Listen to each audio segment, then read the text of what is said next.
the brother of Shaykh al-Islam Ibn Taymiyyah rahimahullah, he had a brother called Abdullah Ibn Taymiyyah.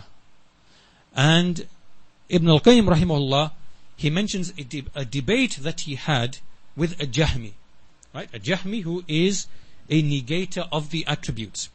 So basically, he presented the argument in such a convincing, powerful way.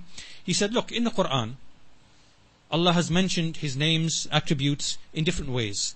He either mentions the ism, right, Ar-Rahman, Ar-Rahim, or He mentions the masdar, the verbal noun. So He says, for example, Anzalahu bi'ilmihi, right? Allah sent it down with His knowledge. So He mentioned the masdar, the ilm, as a sifa of Allah subhanahu wa ta'ala. Or He'll mention the hukm by way of a verb. So for example, قَدْ سَمِعَ اللَّهُ قَوْلَ الَّتِي تُجَادِلُكَ فِي زَوْجِهَا. Allah has indeed heard. So here Allah has made the hukm that He hears by way of a verb, right? These three methods of the Quran in indicating His names and attributes, the whole Quran is filled with them, right? So for you to now come and say that this must be made ta'weel of, we have to make ta'weel of all of this, right? That means that you are making one of three accusations. You are accusing the Messenger of Allah of three things.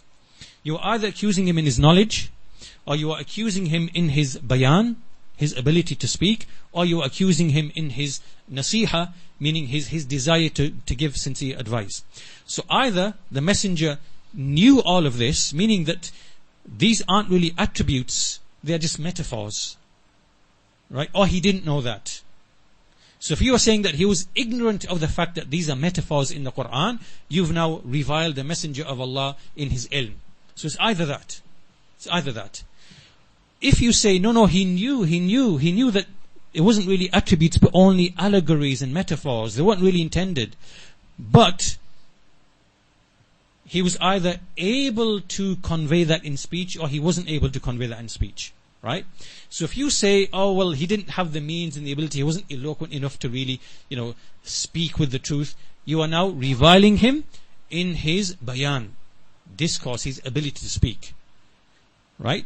But if you say, no, he was perfectly able to speak and to explain these things, there wasn't any impediment, then either he knowingly withheld that truth from them, or he told them that truth. But because he hasn't told them that truth upon what your claim, then that means he was knowingly deceiving them by not telling them what he knew to be the truth, right? That yad isn't the attribute of hand, it means qudra or ni'mah, right? That istiwa isn't, istiwa it means, that he conquered, right? He knowingly withheld this information. Now you are attacking his nasiha, his sincerity, his nush to the ummah. So which of the three is it then? So that Jahmi stopped and thought, and he said, you know what? You've subdued me from above. Right? He had nothing to say and he knew he'd been destroyed in argument.